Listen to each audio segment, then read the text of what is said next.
my number one reason for studying the human brain is it is quite simply the greatest intellectual quest of all time. If there are cosmologists in here, we could fight, but no one else would have a chance. Okay, so that's why. How are we going to do this? Well, you look at this thing, and it's just kind of terrifying. Like, how would you even get started trying to think about how this thing works, right? What would an understanding of this thing even look like? Well, one of the first thoughts you might have is that in science, we want to discover causal mechanism. As Miguel pointed out, causal things are important. They're the essence of a real scientific theory rather than an observation is a causal statement about what is causing what. It's really of the essence. So if we want to understand this, we need to discover causal mechanisms. And so surely the answer to how this thing works is going to have to be at the level of neurons and synapses, right? Neurons and synapses, this thing binds to that thing, changes the shape of a protein, opens a channel, molecules move out, stuff happens. That's a causal mechanism, right? We can visualize it, we can make an animation, and we can see these almost like physical causality of these bits, right? No. It's tempting. Sometimes I'm tempted by that too, but it's wrong. So there was an amazing guy named David Marr who was in this department decades ago. He died very tragically, I think before the age of 40, of leukemia. But before that, he gave our field this incredible gift of really deep insights about vision and about how to think about minds and brains and how to study them. And so I've assigned for next time the introduction and first chapter of his book for two reasons. One is it is some of the most beautiful scientific writing you will ever find. And that's amazing. So just appreciate it for the writing. The guy really could write with just utterly clean, beautiful, tight, powerful prose. The second reason is it has the best answer to this question that anybody's proposed of what an understanding of this thing would look like. Okay? So let me give you some of the gist, and then it's very much worth reading what he has to say about it as well. So Marr's answer to this question about, shouldn't that be at the level of synapses and neurons? What he says is so beautiful, I'm just going to read it. Trying to understand perception by studying only neurons is like trying to understand bird flight, studying only feathers. It just cannot be done. To understand bird flight, you need to understand aerodynamics. Only then can one make sense of the structure of feathers and the shape of wings. Similarly, you can't reach an understanding of why neurons in the visual system behave the way they do just by studying their anatomy and physiology. Okay? So what do you need to do? He goes on to say, the nature of the computations that underlie perception depends more on the computational problems that have to be solved than upon the particular hardware in which their solutions are implemented. Okay, so that's a big idea. It's not immediately obvious what it means. If you didn't get it already, don't worry. We'll go over it in a bunch of different ways. What he's saying is you have to think about what that problem is that's being solved and what the structure of that problem is before you make any measurements whatever to try to figure out how it's done. Okay, so I'll illustrate this more in a bit. Okay, so what does he mean by this? Okay, his bigger picture is that really, it's not that synapses and neurons are irrelevant, it's that you need multiple levels of analysis to understand a complex information processing system, okay? And so these are his allocation of how you describe those three levels of analysis. But his most important contribution, his most distinctive contribution is the computational theory level. So I'm going to take some time to kind of illustrate what this means, okay? So the idea is, at the level of computational theory, you ask a bunch of questions. You ask, what information is being extracted and why? You ask, what is the input? What is the output? Right? So you take a computational problem, like, as we'll discuss, color vision in a moment. You make a box with a big question on it. And then you figure out, what is the input? Well, it's light coming to the eyes. What is the output? Maybe naming the color of the thing in the image, right? So that's the input and the output. And now we've got everything inside this box that we need to understand, okay? It's not an understanding, it's a statement of the question, right? Okay, then you can start to think about Could you write the code to derive that output from this input? What would be involved? Is the information there in the input sufficient to enable you to derive that output? Okay? This is just thinking about the nature of the computation. What is it? What is being computed? What are the inputs? How could you get from those inputs to those outputs, in principle? And usually the answer is the information in the input is not enough to get you to the desired output. For most aspects of perception and cognition, the most obvious basic input that you would think would be the crux of the problem, it's not there in the stimulus, right? For perception, it's mostly not there in the stimulus in the most obvious ways, okay? And so that means we have a problem. That means that in order to function, in order to know what we're looking at or solve other kinds of problems, we need to import other sources of information to make that problem tractable, okay? And so part of what you consider at the level of computational theory is what are those other constraints, assumptions, extra sources of information we can import to make that problem tractable, okay? All right, so this is all pretty abstract, so let me give you an example. Okay, we're going to take the example of color vision. And in a couple weeks, the amazing Rosa Leifer-Souza, I'm biased, she's a grad student in my lab, but I have nothing to do with it. She's just inherently amazing, nothing to do with me. She studies color vision. She knows much more about color vision than I do, and she will come in here and give you guys a lecture on color vision, and it will be awesome. I can't wait. Anyway, I snitched just a few little elements of it because color vision is one of the best ways to illustrate what Marr meant by the level of computational theory. Okay, so this is just foreshadowing. She'll go over this too, but so what does all this mean applied to color vision? Well, the first question is, what is color vision for? That means, what do organisms use it for? What do we use it for? What does a shrimp use it for? What does a frog use it for? Okay? Okay, so the standard story in all the textbook is we need color vision to find fruit, right? So you can find the berries in there if you have to, but it's hard. And if you just do this, bingo, nice and easy, right? So that's the standard story. And in fact, there's increasing evidence for this. A paper just came out last year arguing that primates like us with 3 different kinds of cone receptors for color vision are faster at this task than primates who have fewer cone receptors, suggesting that actually that is one of the things that color vision enables us to do. But that's not the only thing. We can also use color to tell us not just where the fruit is or any colored object is, in my case, the can opener in my utensil drawer, the modern version of finding the fruit on the bush, but also tell us about the nature of it. So if you look at this and you have to choose the right bananas, you can sort of tell there's something off here, but this really helps, right? So those are 2 of the main, most obvious kind of uses of color vision to tell us where things are and the nature of those things that we've found. But there's a problem in color vision at the level of computational theory. And that is, what we want to do in this latter case is discover the color of the thing. Okay, I'm going to call that R, which stands for reflectance. I'm not going to test you on stuff like that. You don't need to know R. But that's just the color of that thing. It's an inherent property of the material this thing is made of. I called it R of lambda because actually that's a property of each of the wavelengths, but we can skip that and just be simple and think of it as one number, okay? So that's what we want to know in the case of color vision. But the trouble is, all we have is the color of light coming from that object. Call that L for luminance.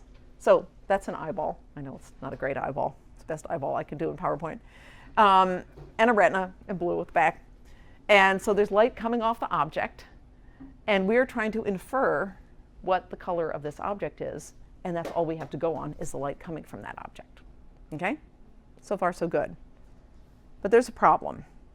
And the problem is that the color of this light coming off the object is a function not only of the object itself, but also of the color of the light shining on the object, right? And so that means, basically, this can be expressed as L of lambda. Lambda is the product of the reflectance of lambda times the illuminant, the light coming on it, okay? So what we have to solve in determining the color of the object is, given I, what is R? Well, that's a problem. That's kind of like somebody says, okay, A times B is 48. Okay, now solve for A and B. That's what an ill-posed problem is.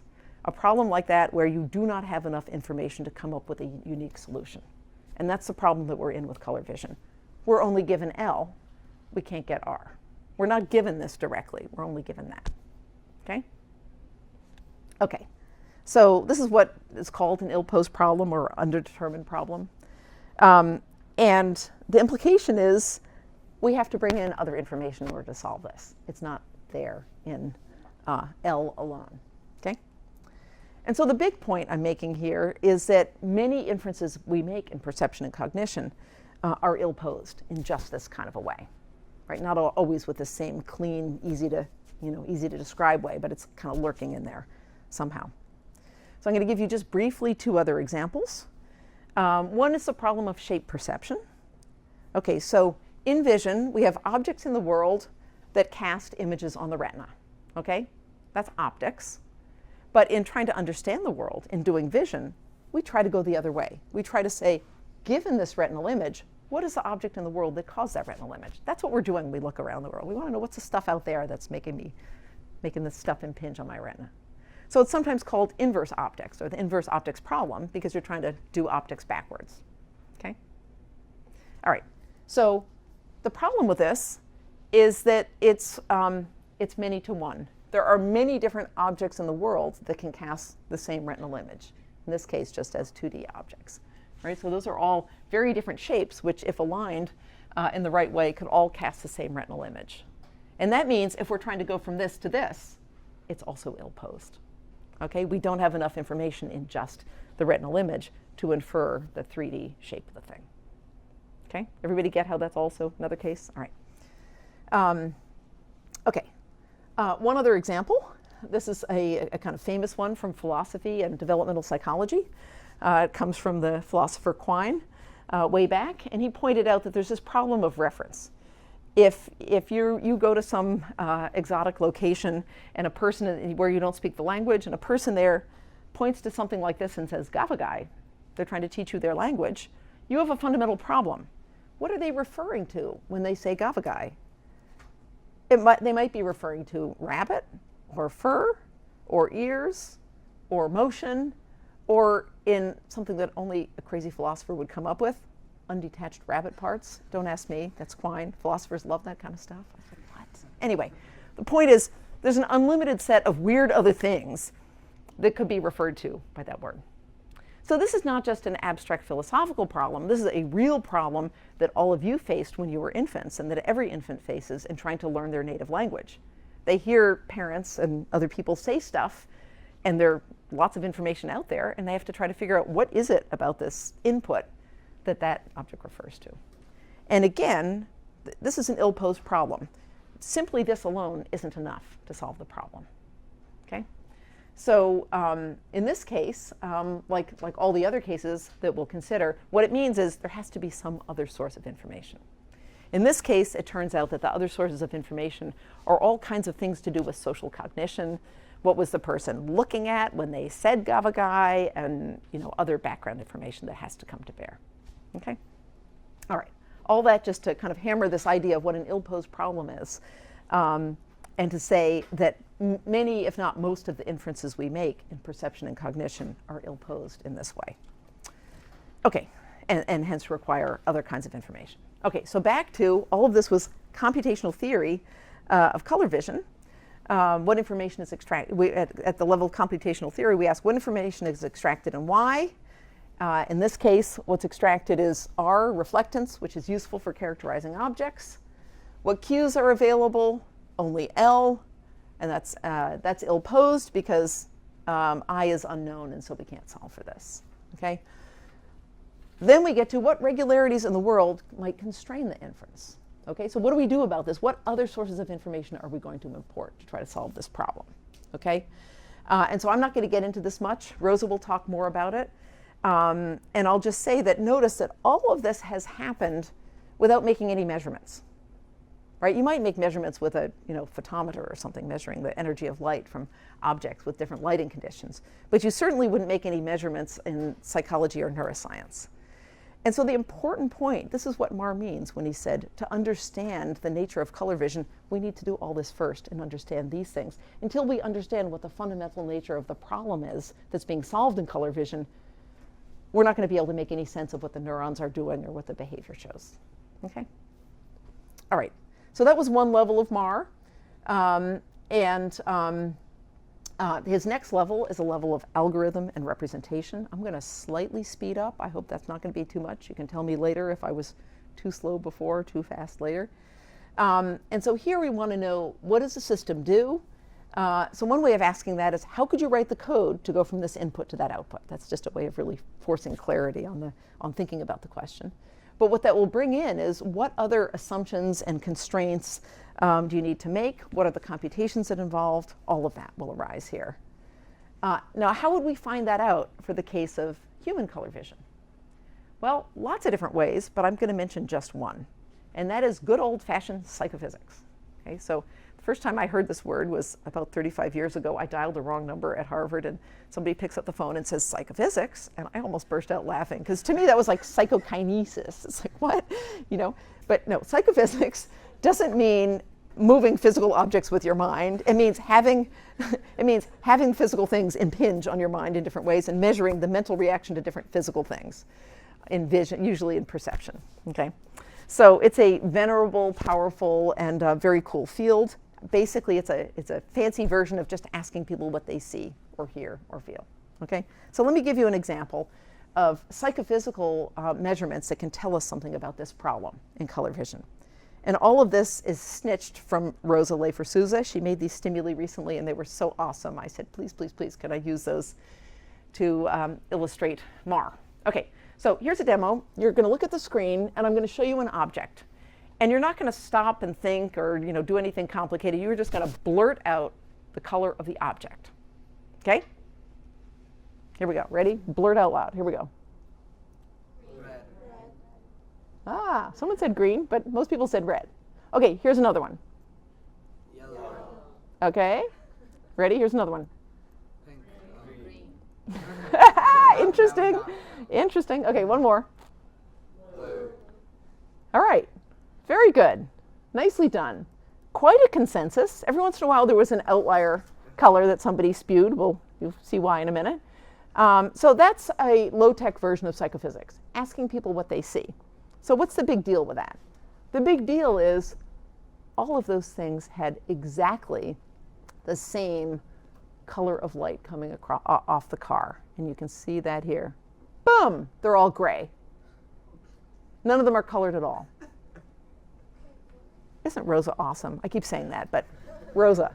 I just making sure I don't get credit for this because it's hers. Okay, including the whole slide with the little bouncy thing. Okay. All right.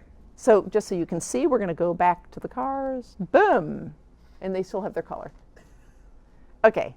So what's going on here?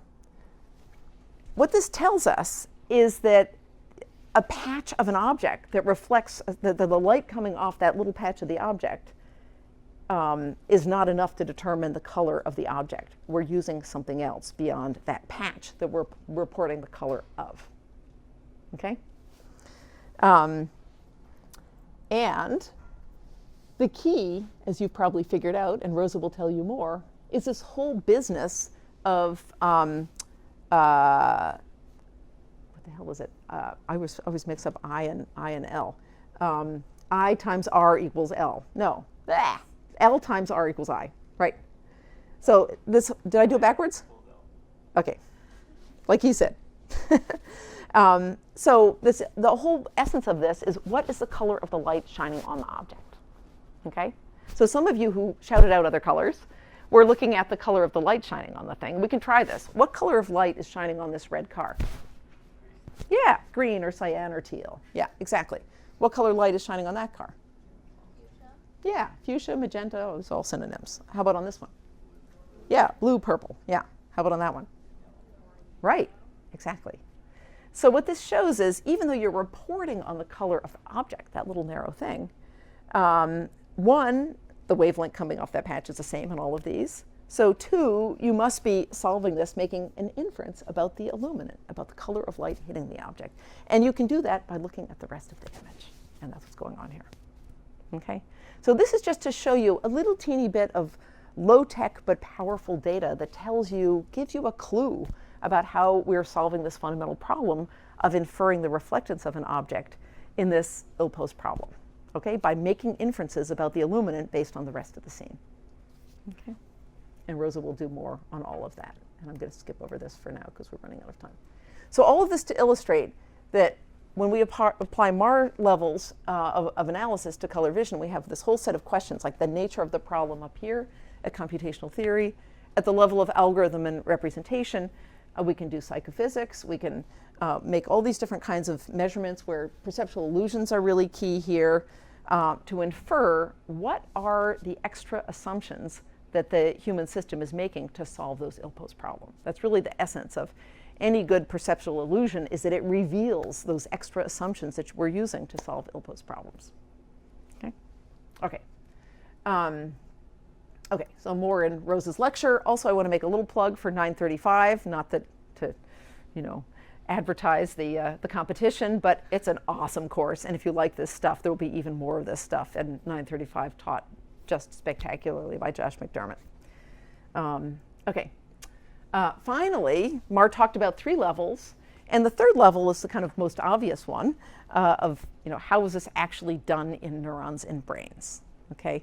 And so there are lots of ways to get, or actually in computers also, right? There's also a hardware implementation. All of this can be applied not just to human brains, but also to machines. Okay, and Rosa will talk about that too. Okay, so the big point of all this is you need lots of different levels of analysis to understand a complex computational system, like a mind or a brain or a piece thereof. And you also need lots of different methods to answer these questions. So I'm going to talk about this more next time, so I'll just briefly mention that the methods don't correspond one-to-one to particular levels, but they're sort of clusters. Computational theory is basically like thinking, theorizing, writing code, analyzing natural stimuli, and maybe optics, physics, ecology to kind of understand the fundamental problem. At this level, we have psychophysics, like perceptual illusions, just basic behavioral data.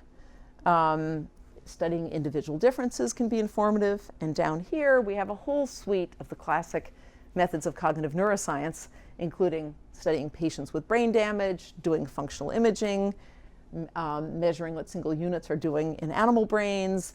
Sometimes we can do stuff almost like that in human brains when they're undergoing surgery, measuring scalp electrodes, magnetoencephalography, millions of stuff. We'll talk about all this stuff next time. Okay. So bottom line of how we study the human mind and brain is at many levels of analysis. This is the figure from the assigned Marr reading, and with lots of methods. And this will be a key theme of the course, of which of those methods are good for which things.